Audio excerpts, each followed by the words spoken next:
This is Super Mario Odyssey, a fun, normal game that's not broken at all.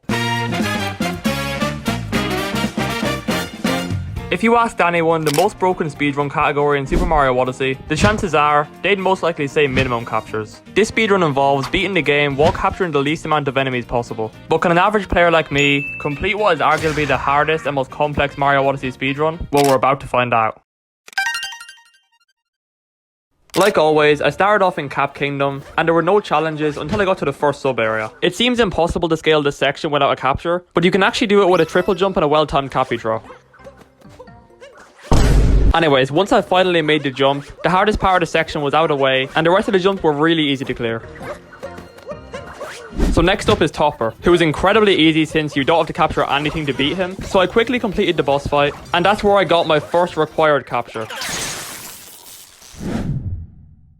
When you enter Cascade Kingdom, there are a total of 8 moons available. Our first power moon, which is under a rock, 2 more moons under breakable rocks, the painting moon, which is way too far away to get, and finally a multi-moon or 3 moons from Madame Brutal. Well, there's also a treasure chest moon, which is blocked off until you beat Madame Brutal, which we'll talk about in a second. But first, I just want to ask you to subscribe, because I'm trying to hit 10,000 subscribers by the end of the year, and if I do, I'm going to give memberships to anybody who wants them. I'm also making a Discord at 5,000 subscribers, and at 2,000 subscribers, which is only 600 subs away, I'm going to make a special video. You could literally be the reason I lose all my money.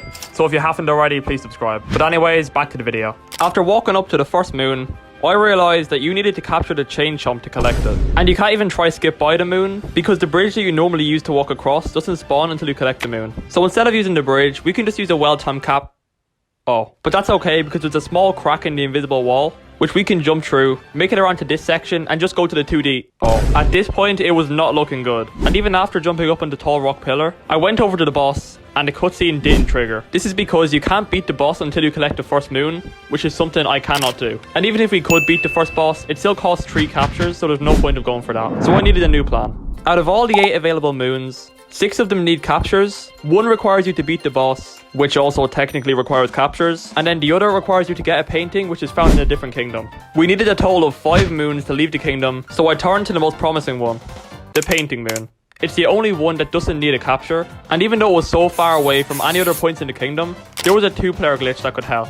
A CRC, or a Cappy return cancel. This glitch involved going into 2-player, getting Cappy stuck behind this rock, and walking back down to the starting section, while being careful not to get too much height or go too much to the left or the right. This traps Cappy at the top of the stage, at the exact same height as the island, and while making sure to be at an angle, and aligning Mario with the island, I can send Cappy from over at the rock directly over to the island, just by ducking and shaking the Cappy controller as fast as I can. Once Cappy hits the checkpoint, I can then warp to the island, finally grabbing our first moon out of 5. But let's rewind for a second. If you look at some of the clips that I've showed you, I have 1 moon already collected. And that moon is the treasure chest moon. Now you're probably confused how I collected that, since you do have to beat the boss to get rid of the rock cage that surrounds the moon. And the answer to that is a lot more simple than you'd think. In a normal playthrough of Mario Odyssey, once you collect the first moon, the rock pillar will fall, and it will cover this section of grass here. Since we skipped the first moon, Nintendo never expected people to be able to get to this section without the grass being covered, so they coded the collision a bit wrong. So at this edge here, we can just ground pound straight through the floor and collect the moon pretty easily. So now that you know about that glitch, let's fast forward back up to the painting moon. At this point, we need 3 more moons to leave the kingdom, and after ruling out Madame Brutal, there are 3 moons left in the kingdom. But the one that seemed the most likely was this moon behind the rock. If I could just find some way to clip through the rock or get there without using a chain chomp, then we would be 60% of the way to leaving Cascade. And it turns out, the way to clip through this rock also involves a rock. This rock here. If we use the same out of bounds glitch we used to get the treasure chest moon, but instead of going over to the chest, we continue swimming forward, we'll meet an invisible platform, which we can use to jump onto this tiny sliver of grass, backflip up onto the rusted Odyssey, and that's where we can see the rock. And if you were paying attention in the intro of this video, if you grab the rock, this happens. And after maneuvering Mario over to the rock, I went into capture mode to adjust my camera, and this is when I needed some really good reaction time. Although this might look easy, this took me well over an hour to get for the first time. And then there were 2. Ironically, I knew I had to leave the first moon till last, since collecting the first moon blocks off a lot of glitches, and I knew if I wanted to collect a 2D section moon, I'd definitely need some sort of a glitch. But there was one thing that set the 2D moon apart from the rest. I didn't just need distance, I needed height. And height is pretty hard to get when you're out of bounds. So I went back to the invisible platform, jumped up to the sliver of grass, and after taking a leap of faith, I landed on a really small section of grass that was still out of bounds. I then jumped behind this rock, and I could see the 2D pipe. All it was going to take was a precise jump to perfectly land in the pipe without clipping out of bounds or dying. And after getting it, I realized I have to do this section completely blindly. There were multiple Goombas walking around, so I did not want to have to restart this if I died. So after spamming random inputs and slightly remembering the shape of the 2D section, I collected the moon, leaving one moon left, but also one obvious problem: the rock surrounding it. But if there's one thing I've realized throughout this video, is that rocks in Mario Odyssey basically do not exist. So after clipping through the ground, landing on the invisible platform, and jumping over this painting area here, I swam through the water, making sure to avoid the random patches of just emptiness, jumped up through the ground, and we finally collected our 5th power moon, completing Cascade Kingdom with 0 captures.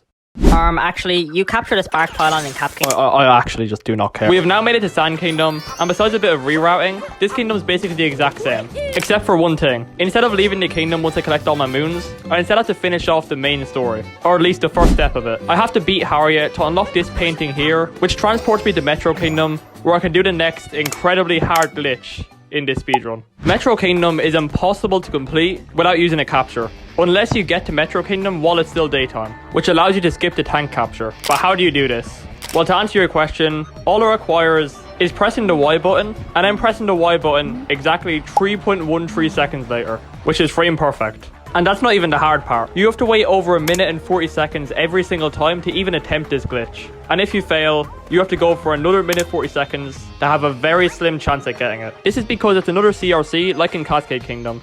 But instead of getting Cappy stuck behind a rock, you have to ground pound with the Cappy controller over 50 times to get him far away from Mario, do the frame perfect input, causing Cappy to head on his way back to Mario, switch back to 1-player mode, do this jump in a really tight amount of time, switch to first person mode, then into snapshot mode, face the camera at the checkpoint, switch back to 2-player mode, and shake the Cappy controller as hard as possible to still have a very small chance of all of this working out. And there would have been no way I tried this glitch if it weren't for this.